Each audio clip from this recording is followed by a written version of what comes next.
Hello guys, babalik ako sa bakery, bibilin tinapay, baka nakaluto na sila. Wala kaming tinapay sa bahay kasi. Maganda kasi yung tinapay nila dyan, mura lang kasi lalaki.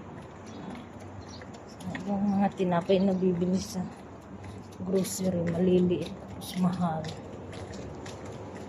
Sana may tinapay na para hindi na balik-balik. Nauubos din yung oras ko balik-balik sa labas. Pare siya maglilinis ng banyo, magluluto. Ising na alaga. Kumakain siya ng almusal. Tapos yan na.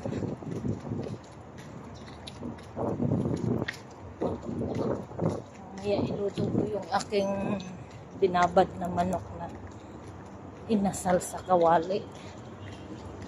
Binabad ko sa soy, lemon, oyster sauce na may konting asukal, tapos yung sweetie powder, may tanglad, bawang, saka konting luya, ang tanggal sa langsa ng manok.